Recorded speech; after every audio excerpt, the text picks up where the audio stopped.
Bom dia, pessoal. Bom dia, seguidores do Pé de Vista. Nós estamos aqui hoje, nessa segunda-feira, para mais uma edição do Pé de Vista Universitário. Hoje nós vamos ter a honra de receber a professora Isabela Lessa, que daqui a pouco ela já entrou aqui.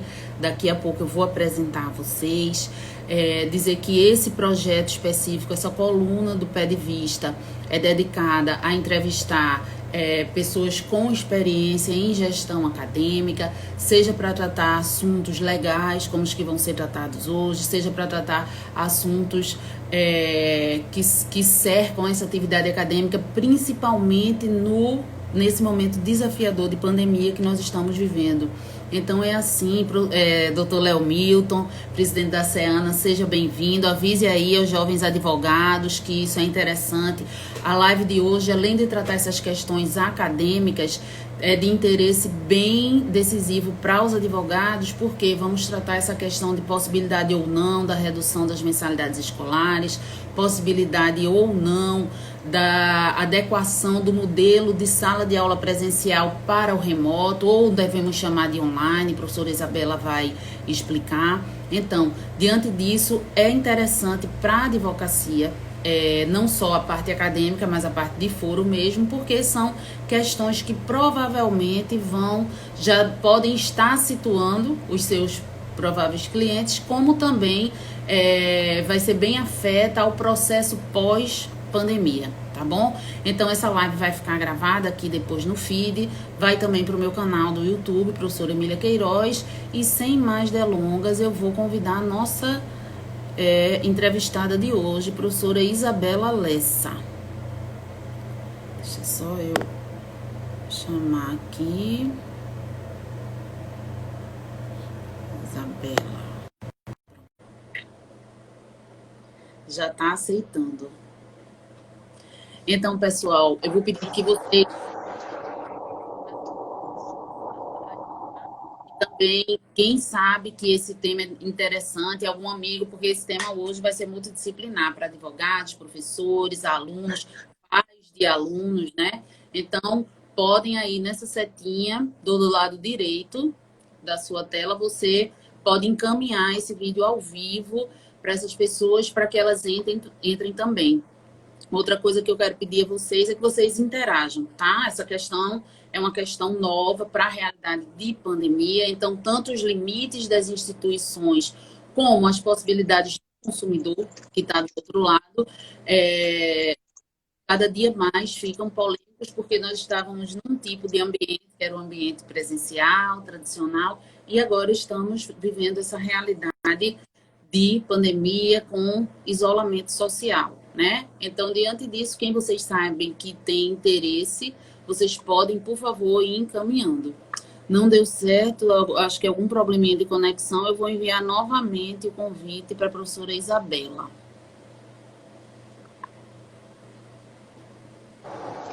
Me ouve, Emília?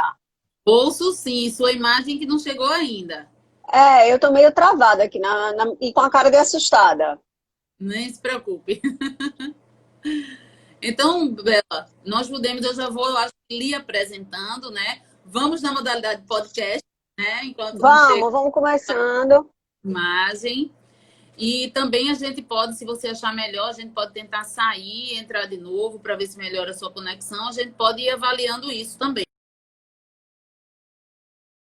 Então, pessoal, já apresentando para vocês, professora Isabela Lessa, ela é mestre em Direito, é uma grande processualista, ela se dedica também a essa questão de ética, compliance, ela é advogada militante, ela é coordenadora da Faculdade Nova Roma, que tem índices maravilhosos aqui no estado de Pernambuco, ela vai falar um pouquinho. Ela é vice-diretora-geral da Escola Superior da Advocacia, que eu tenho muito orgulho de fazer parte também, como professora e coordenadora de uma turma de pós. Ela é sócia do Bahia e Lins e Lessa, ela vai explicar direitinho. Fundadora também, chama ela de novo. Fundadora do Instituto Integri, que trabalha a questão do compliance. Deixa eu só convidá-la aqui. Tá? E tenho também uma história antiga com Isabela. né? Muito feliz que faço parte de alguns fóruns de mulheres do processo civil com ela, mas na realidade, Isabela, eu conhecia há muito tempo, né? A gente se conheceu na graduação, quando eu fui monitora da professora Isabela, né? Fiquei muito feliz de ver, é sempre bom, mesmo não sendo professora ainda, eu também era aluna, mas você vê alguém que teve na sua sala de aula lhe superar, isso é muito engrandecedor, né? Então, ao longo desses anos, a professora Isabela se dedicou também. É bom os nossos alunos verem isso, que dá para trabalhar nessas duas frentes, tá? A professora Isabela está conseguindo, ela disse que caiu e voltou, está tentando voltar. Já que eu já apresentei a entrevistada de hoje, eu vou introduzindo já o tema, tá, gente? Nós pensamos em dois desafios principais para hoje. O primeiro desafio é... Bom dia, Anderson. O primeiro desafio é: se um curso foi planejado, vocês sabem que para um curso funcionar, seja ele universitário ou não, ele precisa ter a chancela do seu órgão regulador, não é? Então, geralmente é o MEC. As universidades estaduais, a gente sabe que são vinculadas às secretarias estaduais de educação. Mas, de resto, geralmente é diretamente ligado ao MEC, tá? A autorização, a gente sabe, se a gente está falando de ensino universitário, o curso de Direito, juntamente com alguns outros poucos cursos, tem a peculiaridade também que, para a sua autorização, precisa também do parecer opinativo do órgão de classe, no caso, a Ordem dos Advogados do Brasil, não é?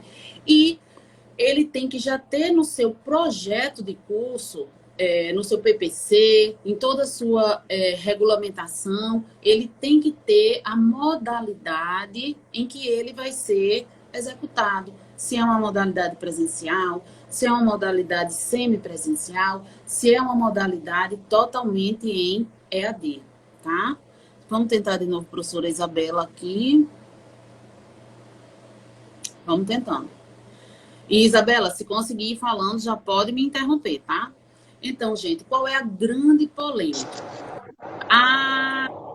Oi, Emília.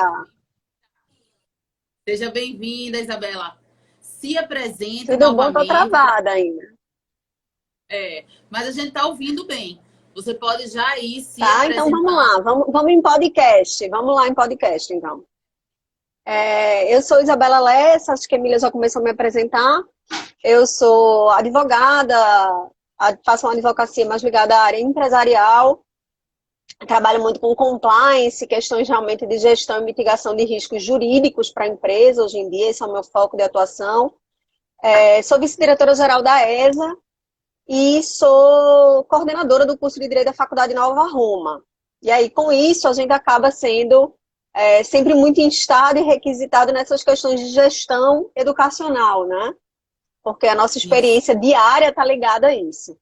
Então, a verdade. gente tem visto aí uma insegurança muito grande, uma série de regulações. A gente sabe que o ambiente educacional foi um dos primeiros impactados pelo coronavírus, pelas limitações impostas pelo isolamento social.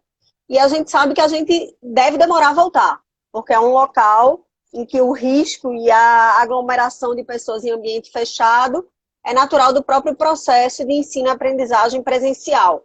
Então, a gente tem visto aí uma grande preocupação desse setor, e eu até diria, Emília, que a gente tem que pensar soluções e questões do setor separando a questão de ensino superior das questões de ensino infantil e ensino fundamental, porque a participação e Claro. capacidade desse sujeito, ele influencia muito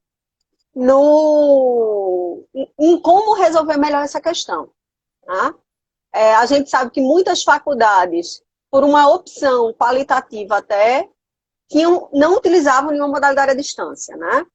Então, enfim, e aí elas foram altamente impactadas pela impossibilidade de continuidade do processo de aprendizagem tradicional, como elas estavam previstas aí no seu projeto pedagógico de curso, na sua própria finalidade e razão de ser, né? Isso. Eu, inclusive, Isabela, antes de você entrar, eu estava explicando logo essa parte inicial.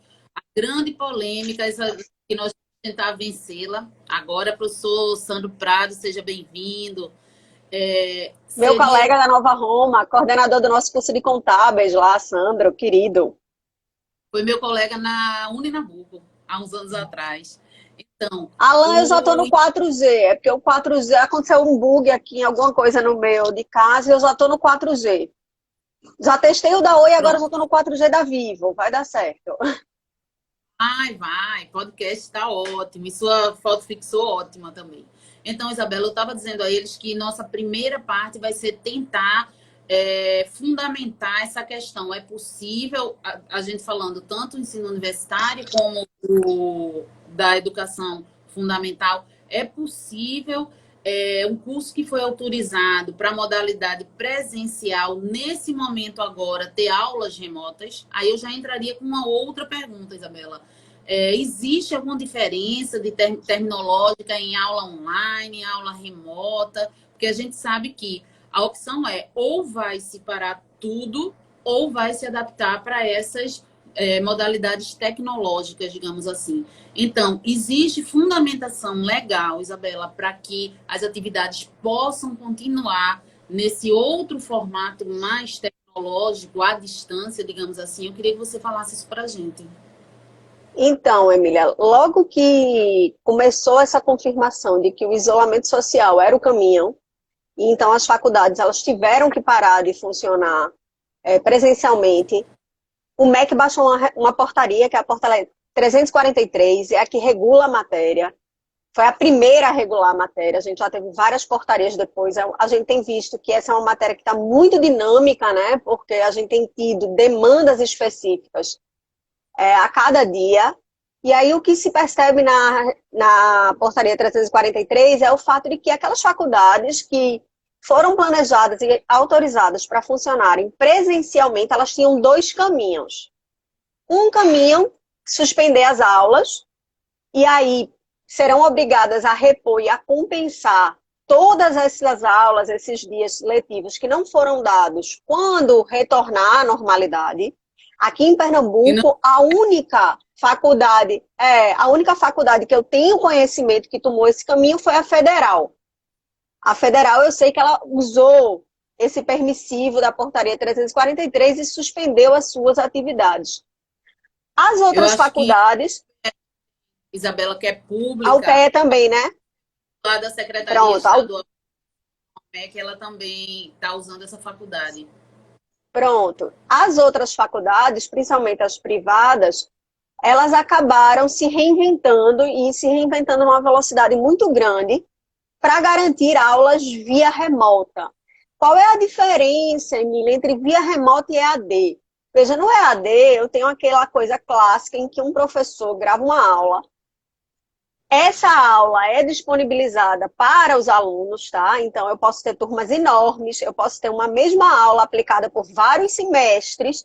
Eu vou ter, na verdade, ali um distanciamento no processo de aprendizagem. O processo de aprendizagem via EAD, uma aula gravada, ele é menos dinâmico do que um processo de aprendizagem com interatividade.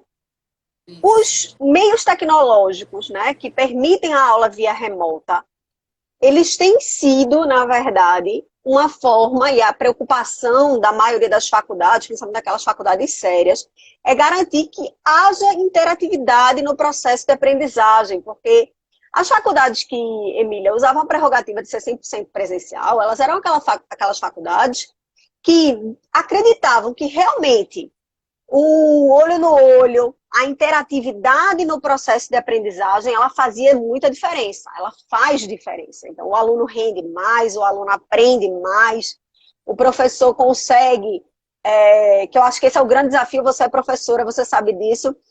Quando um aluno me pergunta uma coisa que ele não entendeu, se for em EAD, o que ele vai acontecer? Ele vai simplesmente voltar o vídeo e ter aí que ouvir a mesma frase que ele já não entendeu.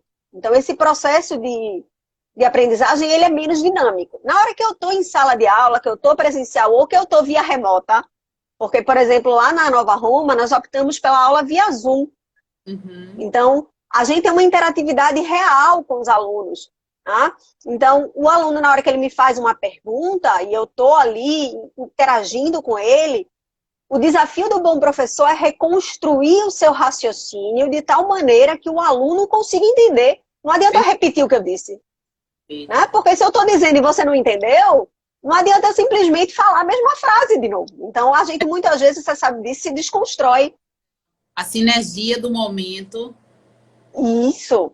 E a gente sabe que essa sinergia ela faz muita diferença no processo de aprendizagem. E quantos professores, aqueles mais brilhantes, que marcam mais a gente, às vezes são aqueles mais criativos na forma de desconstrução do conhecimento que estão tentando passar.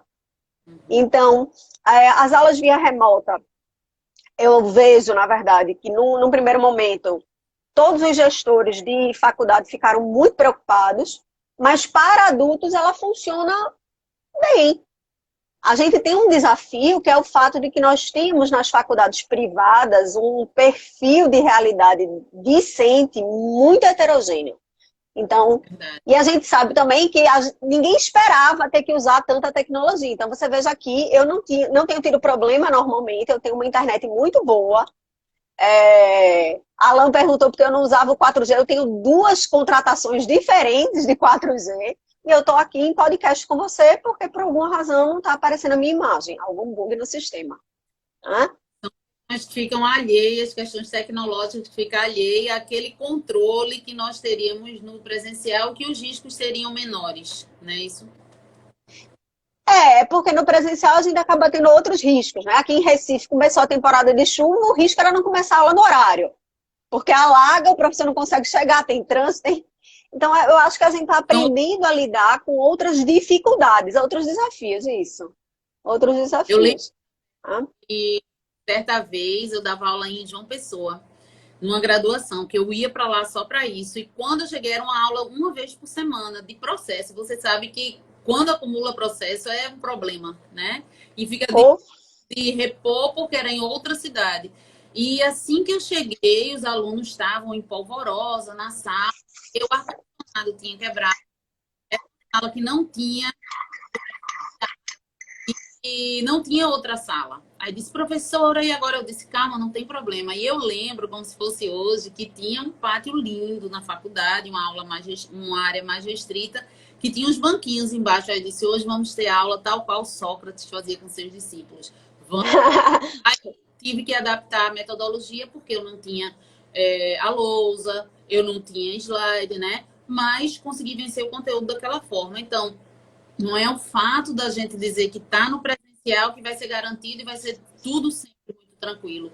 Tem questões estruturais de prédio, tem questões da cidade, questão de energia elétrica. Então, esses problemas que nós passamos no online também são desafios, mas que não tiram o mérito, né? Bela, eu queria só dar uma pausa para a gente fazer uns registros. Paula, do Instituto Jurídico, nossa amiga Cecília, que é coordenadora também lá no interior de São Paulo, nossa amiga do Elas no Processo.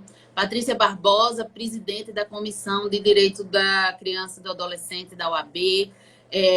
Minha aluna querida, Cristina Almeida, presidente de comissão na OAB de Olinda, está entrando aí agora. Sejam bem-vindos. E, pessoal, está aberto para vocês irem interagindo. Quem quiser pode ir botando comentários, botando perguntas, que vai guiando a nossa conversa, tá? Isabela, com você de novo.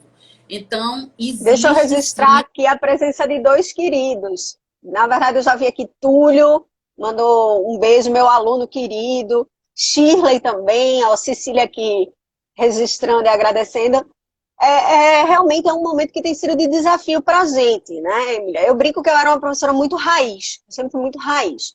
Eu era aquela professora que eu usava até slide com moderação, porque eu dizia que esses slides, né, que a gente faz enorme, que tem professor que faz, não é utilizar bem a metodologia. Slide tem que ser top, com uma coisa dinâmica, senão o aluno vai dormir na sua aula.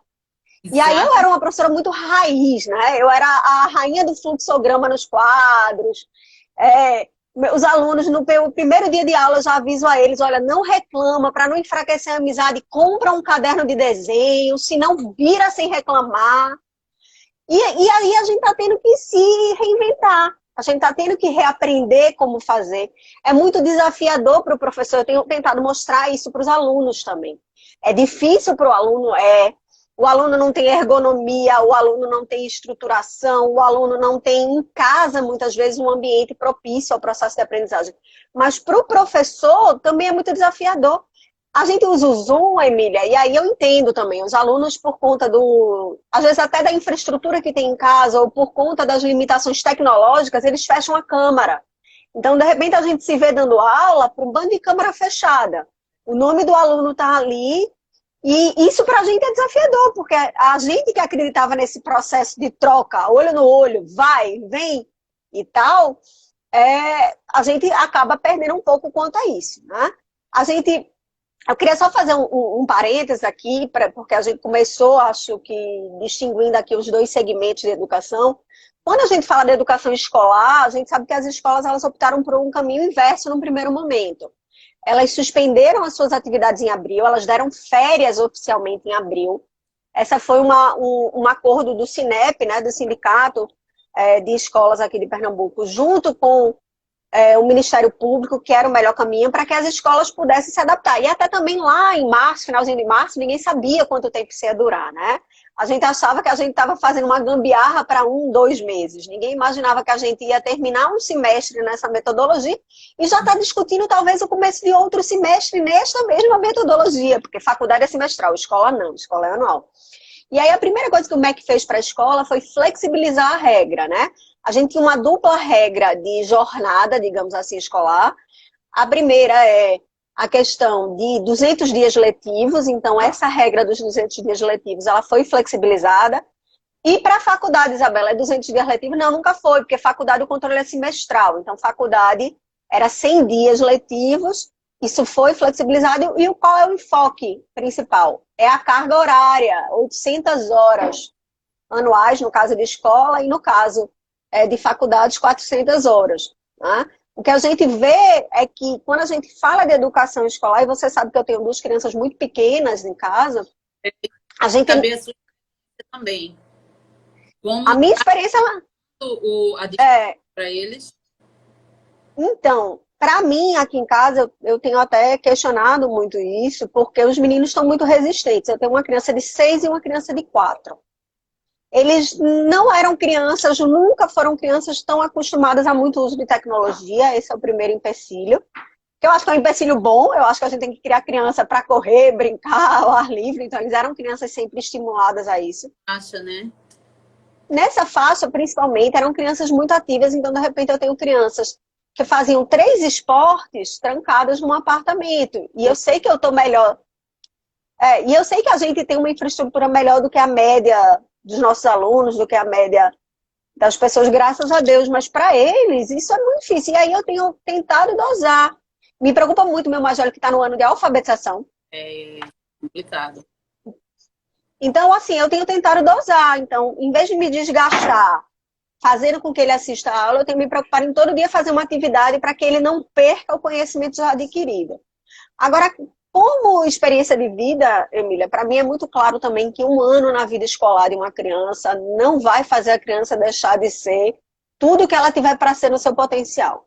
Então, eu tenho me preocupado com os meus meninos em incentivar a empatia, entender o momento com solidariedade.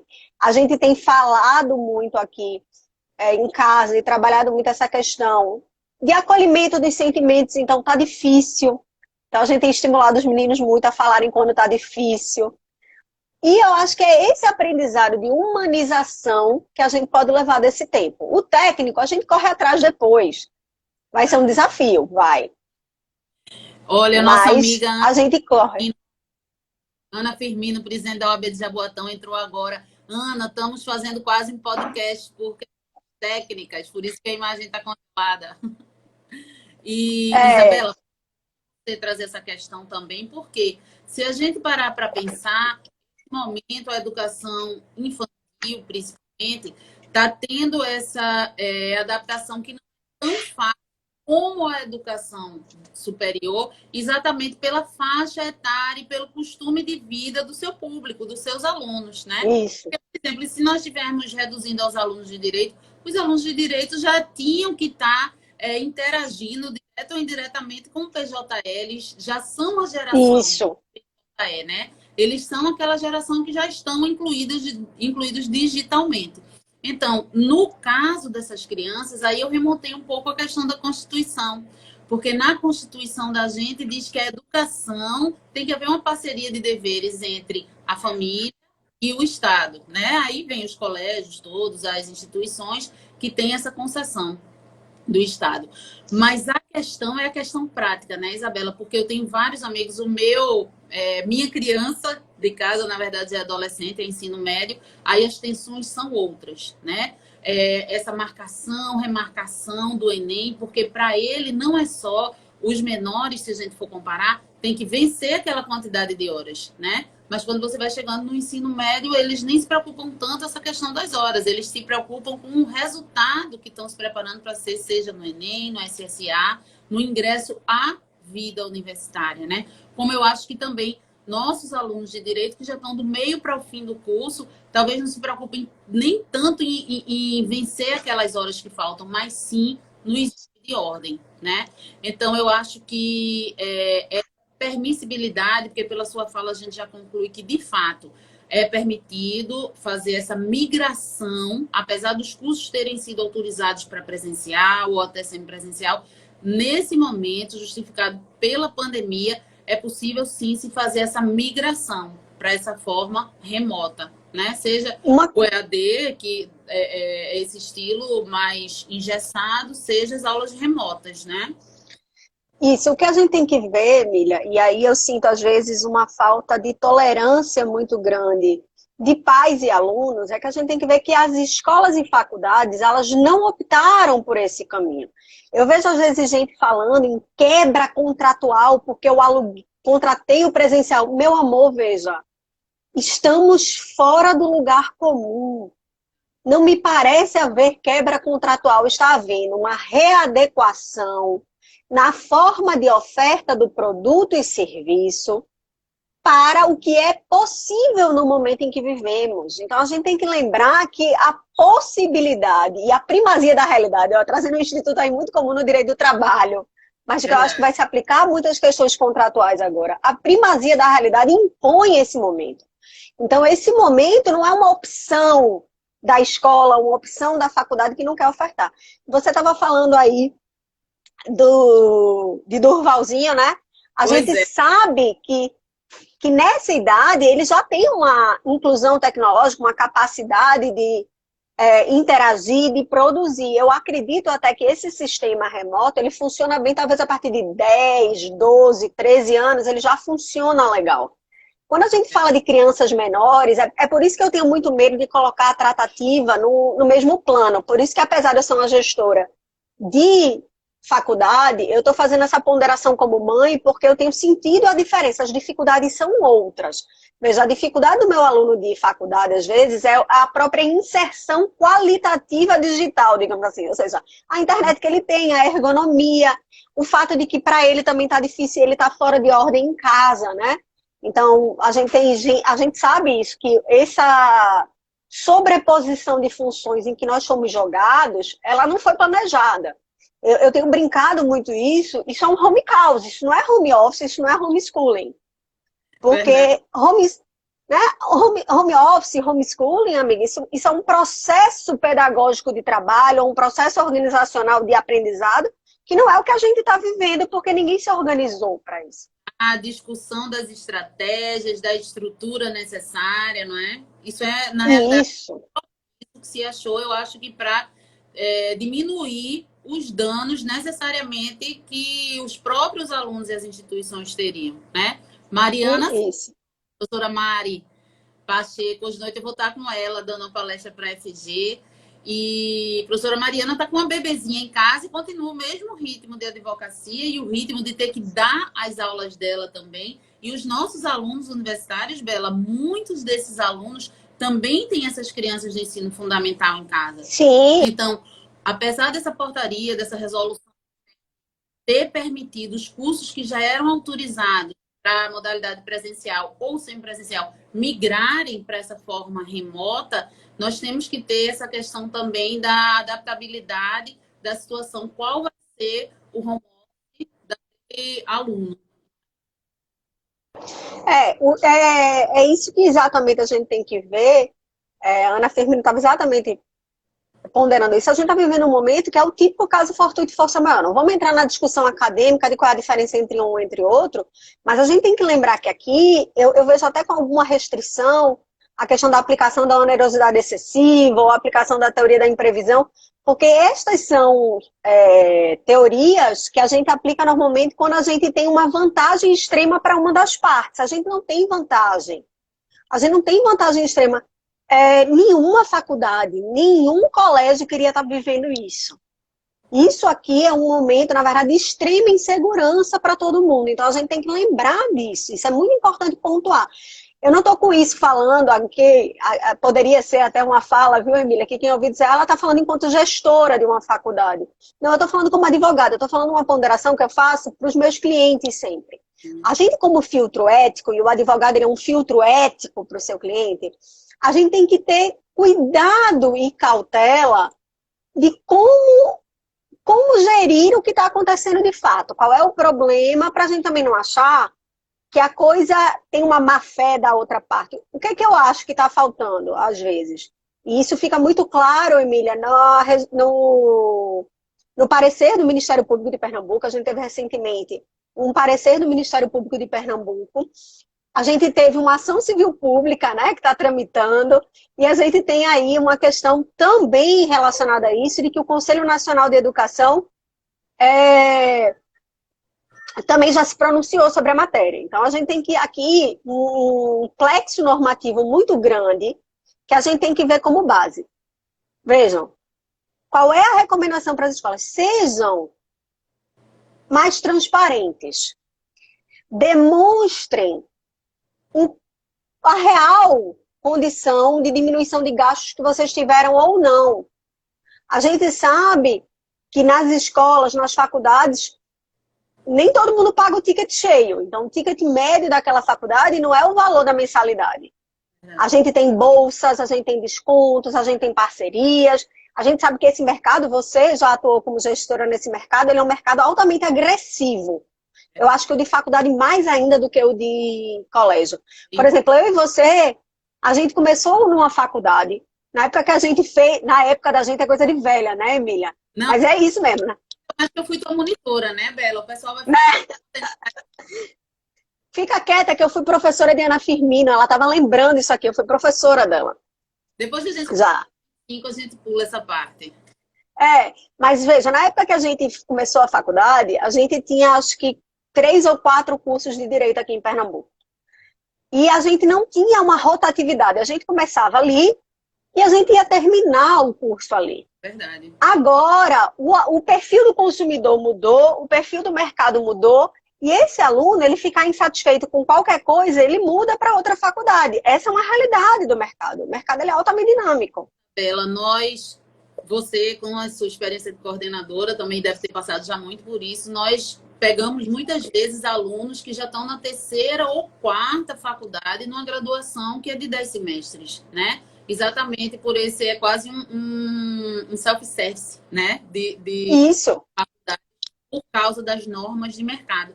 E é isso que me preocupa agora, sabe, Isabela? Porque nós tínhamos muito essa guerra no presencial.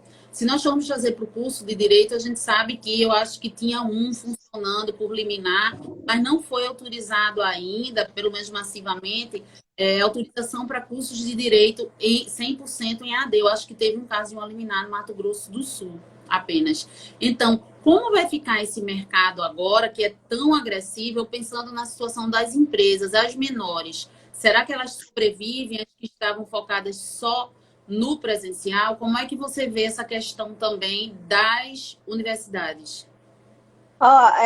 Antes de responder, Mari está lembrando aqui que eu fui monitora dela, viu? Você veja como é essa troca de saberes, né? A gente ensina e aprende reciprocamente. Vanessa está perguntando se pode tirar dúvidas aqui. Tira que a gente vai explicando, Vanessa. É a hora. Também, Bela. O que nos torna mais bonitas, né? Não é? Então, veja só, Emília, eu me preocupo muito. Eu tive sexta-feira uma reunião de gestores universitários, tá? E a pauta da discussão era exatamente essa.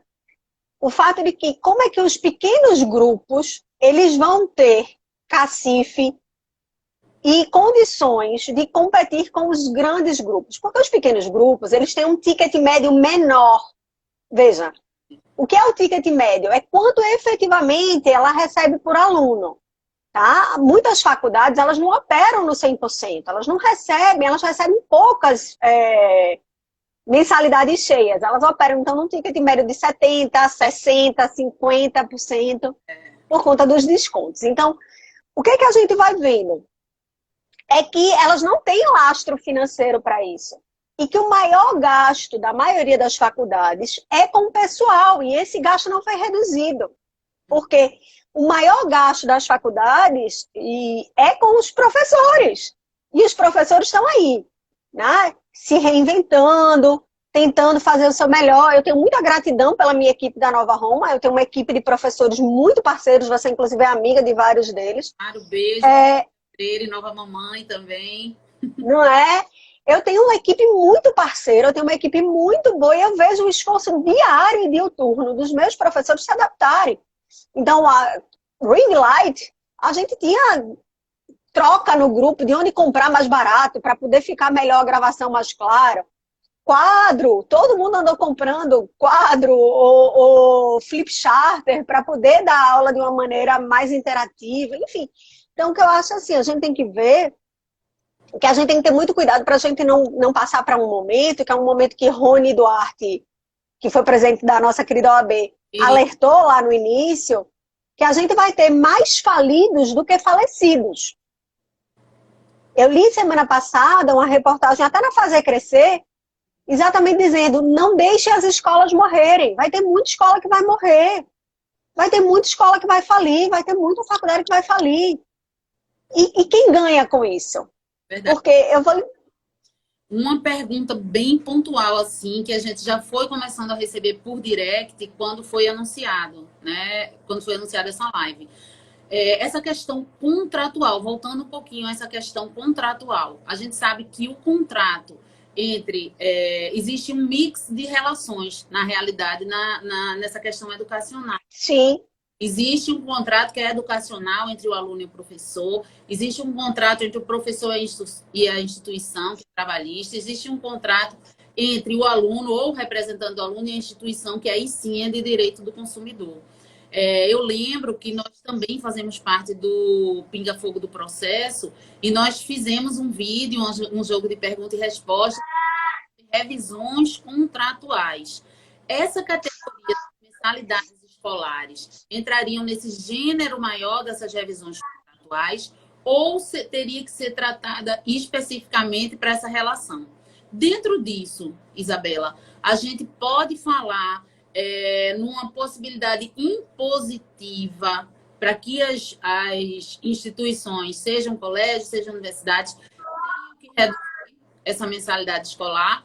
Isso porque eu sei que já tem um projeto de lei aqui em Pernambuco que não passou, existe essa ação civil pública. Então, existe uma forma impositiva de reduzir essa mensalidade escolar nesse momento que estamos vivendo? Então, eu vou lhe dar uma resposta que é o que eu acredito de fato. Não há uma fórmula de bolo e uma fórmula pronta para lidar com isso. Eu sei que é angustiante, eu sei que, na verdade, aí as pessoas ficam, mas a escola teve diminuição de custo, deveria estar dando. Veja, a escola, isso tanto pela recomendação do Conselho Nacional de Educação, como pela recomendação do Ministério Público aqui, nessa portaria que foi resultado, né, das reuniões e audiências com o Ministério Público do Trabalho, com o Sinep, com o Sindicato dos Professores, enfim, eles têm que ser organizados e mais claros nessa prestação de contas.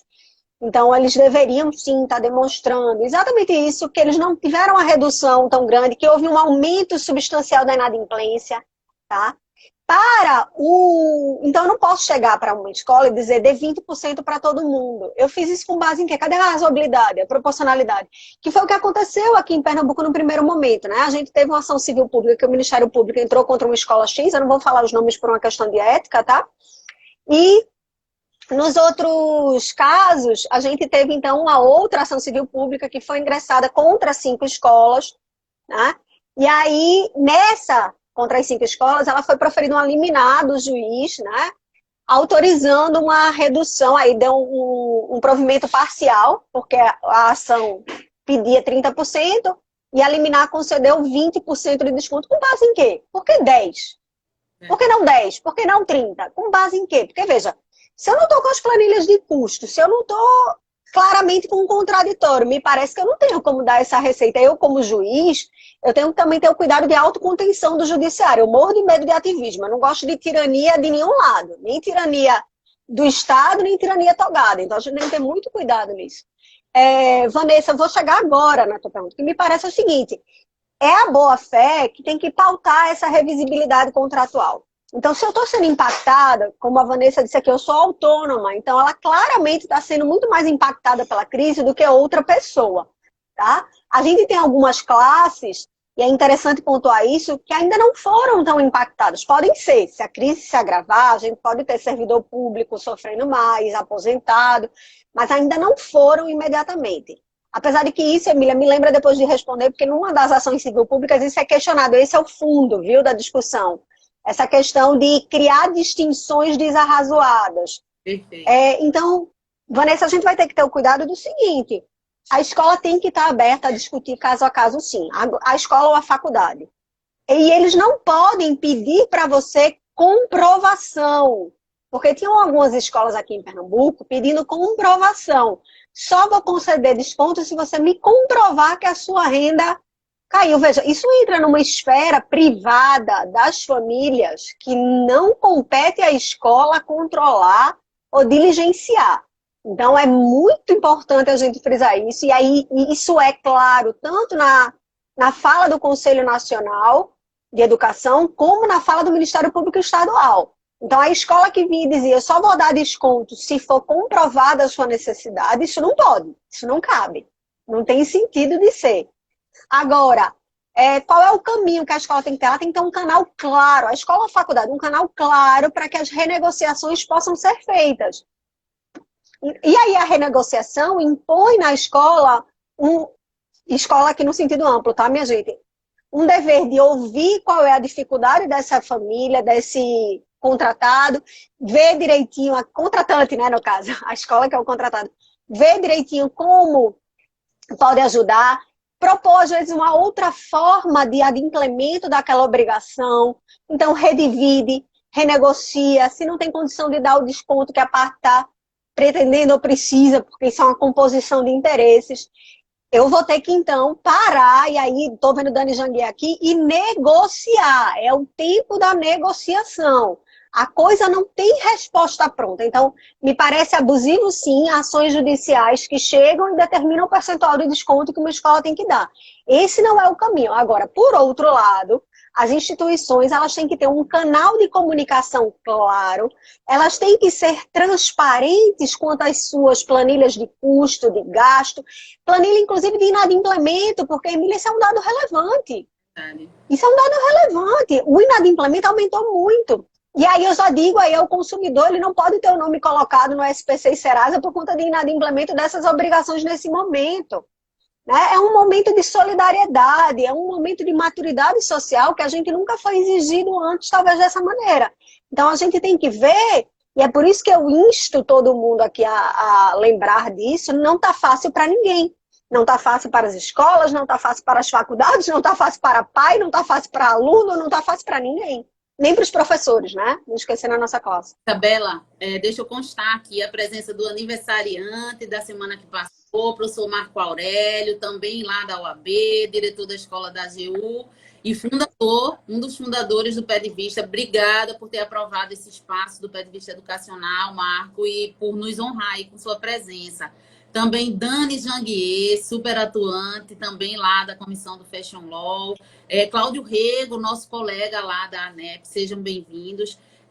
Isabela, nós vamos entrar nos últimos 10 minutos.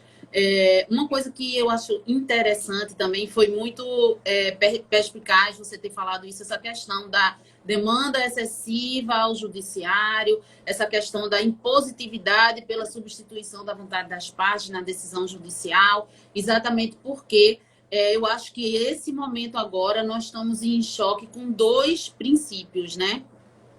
A questão da liberdade empresarial de mercado e a questão toda a base principiológica de direito do consumidor, não é? Porque eu tenho muitos clientes que têm me procurado que têm filhos pequenininhos, mais ou menos da faixa dos seus, e vários clientes dizendo, doutora, eu posso tirar o meu filho da escola, crianças com um ano e meio, que a gente sabe que ainda educacionalmente não seria impositiva a presença da criança naquela escola. Mas Sim. você diz que o filtro ético é o advogado, a primeira coisa que eu faço, não, deixe para o colégio, eu entro em contato com o jurídico do colégio, a gente tenta negociar. E alguns colégios, de fato, diante dessa possibilidade, desse sinistro, eles têm fechado, mas realmente soluções casuísticas. Então, eu acho, Gorete Soares, beijo, nossa colega da OAB, eu acho, Isabela, que o que é que doou, quem mandava a gente fazer numa hora como essa, quando existe o choque dos princípios? Ponderação, né?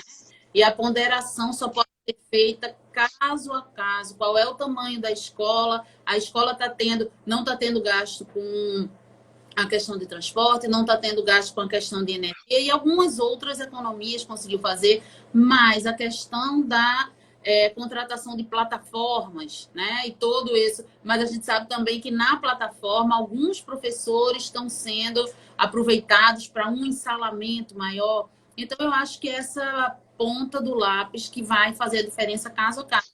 E a gente, Isabela, já que tantos professores de processo civil estão assistindo a gente agora, e nós somos da área, não podemos nos furtar também.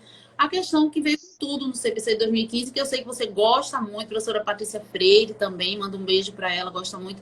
A questão da autocomposição. Eu acho que ficou sim a hora de entender que todos estão com essas limitações que você diz, e antes de judicializar essa relação, tentar negociar o seu caso diretamente com aquela empresa, com aquela escola, porque uma coisa que a gente não pode esquecer, a maioria dos contratos de prestação de serviço educacional são feitos por um valor único, dividido em 12 parcelas, se é colégio, dividido em 6 parcelas, se é uma faculdade. Então, não é o simples fato, não quero mais mandar meu filho para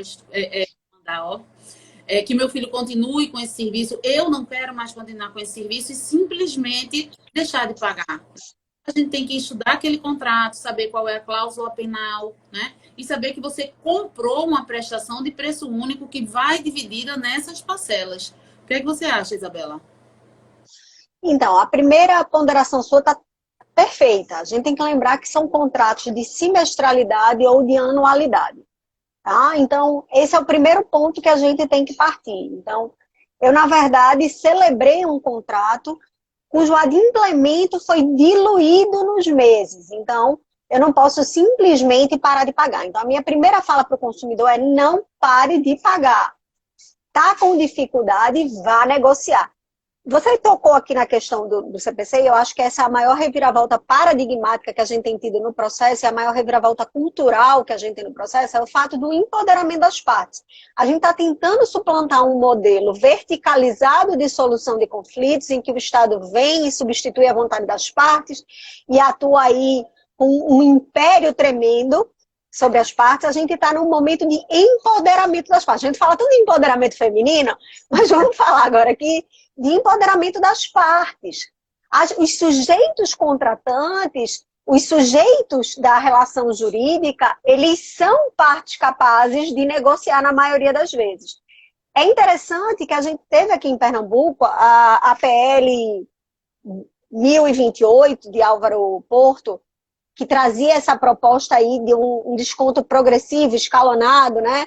10, 20, 30%, levando em conta o número de alunos. Ele não passou exatamente porque a Comissão de Constituição e Justiça aqui da ALEP, ela entendeu que isso era matéria de direito privado, portanto, matéria de competência privativa da União, e não poderia ser regulamentado no âmbito dos estados. Aliás, vai ter essa pauta, viu, Emília? A gente vai estar discutindo na quarta-feira, agora 27, 20 horas da noite, então anotem aí, quem se interessou pelo tema, quer entender mais, vai estar eu, o nosso presidente, Bruno Batista, Álvaro Porto e Tereza Leitão, ou seja, 2 deputados estaduais que levam a sério a educação, ele que foi autor do projeto para a gente discutir isso melhor, porque e eu tenho certeza que lá nessa discussão a gente vai entrar no enfoque da diferença também entre público e privado, que aí já incrementa o nosso debate. Aqui a gente está mais focado no privado, e aí a primeira coisa que a gente não pode esquecer é não pare de pagar. 1. 2, vá negociar. 3, a escola não pode te pedir para comprovar a dificuldade de pagamento, só organizando aqui o que a gente já falou. Também não te pode colocar no SPC Serasa. Agora, o que eu acho, Emília, é de boa fé eu continuar pagando. Então, me causa arrepio negativo quando alguém me diz, eu parei de pagar, porque o colégio também não está prestando a forma que foi contratada. Boa fé, eu tenho uma capacidade também de um olhar empático sobre o outro, de certa maneira, né?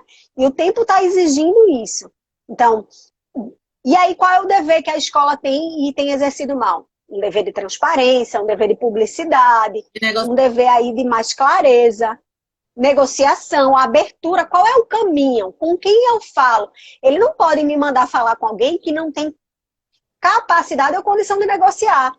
Ou até aquela autoridade de bater o martelo no final, né? Isso, então ele vai ter que ter um canal direto aí com sua gestão financeira, vai ter que treinar um diretor que já atenda junto com o jurídico interno da empresa, para que possa estar pronto para responder. Não adianta também eu ter uma postura de, mas meu gasto não diminuiu, querem vantagem em cima de mim. Eu acho que é um tempo de amadurecer também a gestão empresarial.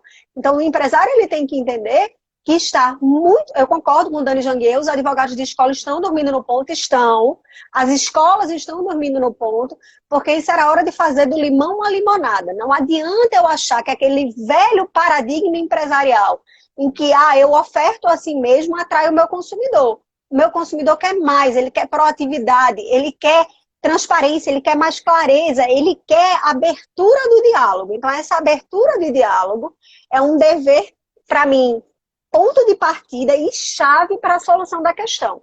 Então, quais são os canais de comunicação? Eles estão publicizados? Eles são claros? Quando eu falo lá na outra ponta, tem alguém com poder decisório, poder organizacional suficiente para me ajudar? Porque não adianta eu falar com a menina do atendimento que mal entende qual é a minha demanda. Então, Dani Janguier falando com toda a autoridade de negociadora com formação em Harvard, né, Dani? Eu acho que ela deve ficar nervosa diante desse momento agora de ver que questões que podiam ser resolvidas sem judicializar, porque esse momento que a gente está vivendo é um momento de maturidade, inclusive para a advocacia e para as empresas, da não judicialização. Exatamente pelos fluxos, né? Se você parar para pensar, claro, estamos podendo ingressar com ações, questões de urgência. Quem vai fazer aquela citação, aquele oficial de justiça? Ainda não estamos com todo funcionamento, apesar do CNJ já ter autorizado pela resolução as audiências online. Então, quanto menos a gente atingir o judiciário nesse momento agora, e necessariamente vai levar tempo, mesmo de urgência, porque tem um número imenso nesse plantão de urgência urgentíssima para liberação de medicamento, para liberação de exames, de leitos, né? Essas causas são aquelas essenciais. Eu acho que um recado importante de deixar aqui também, Isabela, é uma coisa que muitas questões de família, muitos clientes de questões de família cometem esse erro. Eles acham, por exemplo, fui demitido no momento da pandemia, automaticamente não tenho mais que pagar os alimentos. Se está tendo isolamento social, automaticamente não tenho que liberar o meu filho para visitação do outro progenitor. Não, gente. Situações com determinação judicial, situações contratuais, precisam de um desfecho oficial. Então, se vai fazer esse acordo com a escola, se não pode mais pagar, tem que se tentar um acordo com a escola, em última ratio, judicializar, mas não é o fato de estar na pandemia que vai liberar do pagamento, né? Então, se fechou o acordo, vamos fechar esse acordo por e-mail. Se foi por WhatsApp, vamos encaminhar para o e-mail, né? Então, porque é um ato oficial que precisa de um adendo a ele, de um distrato, de um adendo que seja. Então, é importante prestar atenção nisso também. Isabela, a gente está chegando no finalzinho. Eu quero dizer que foi muito bom estar com você aqui hoje, principalmente porque nós somos aquele tipo de amiga de ritmo que estamos quase sempre nos mesmos grupos, nos encontrando sempre, seja lá na ESA, que você dirige tão bem junto com o Mário, seja nos eventos de processo civil, nas faculdades, por aí, ou tomando um cafezinho no shopping que a gente gosta, né, Bela? Espero que passe logo Isso. para a gente voltar a fazer. Mas, assim, eu quero lhe agradecer por você ter vindo. Foi tudo muito esclarecedor. Você está bem atualizada sobre o tema e mostrou também empatia de abrir a sua vida pessoal, falar sua experiência enquanto mãe nesse momento. Quero dizer que o Pé de Vista existe, gente, tanto para dar acesso a vocês de profissionais como Isabela Lessa, eu sou uma das colunistas, Mari também que está aí agora, e também vocês podem, através do direct, mandar questionamentos que o nosso time de colunistas responde e manda para vocês o feedback. Isabela, últimos minutinhos para você se despedir. Obrigada a presença de todos. Tá contigo, Bela.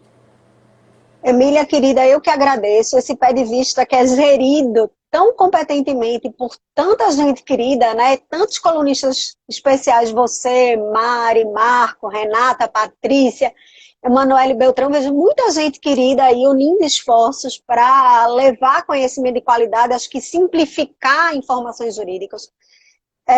Eu agradeço demais a gentileza do convite, o espaço aberto. Pena que travou a imagem, mas eu acho que o conteúdo ficou, e é isso que importa. E aí, para final, é lembrar isso, Emília. Boa fé é a gente se antever também as situações. Então, eu não espero o caos se instalar, eu vou lá e renegocio, eu vou lá e converso, eu não simplesmente paro de cumprir as minhas obrigações porque está difícil. Eu vou e aviso que está difícil, tento construir um caminho em que eu possa realmente trilhar e cumprir, e eu acho que é assim que a gente vai crescer, aprendendo a gerir as próprias pretensões de uma maneira mais madura e de uma maneira menos impositiva. Então, o diálogo é o caminho, e eu acho que a gente vai sair disso muito amadurecido. Eu acho que a palavra é essa mesmo, é tempo de amadurecimento, tá? Beijo, gente. E próxima segunda a gente vai manter no mês de junho esse projeto do Pé de Vista Universitário, só muda o horário. Vai ser toda segunda-feira às 11 horas, tá bom? Beijo para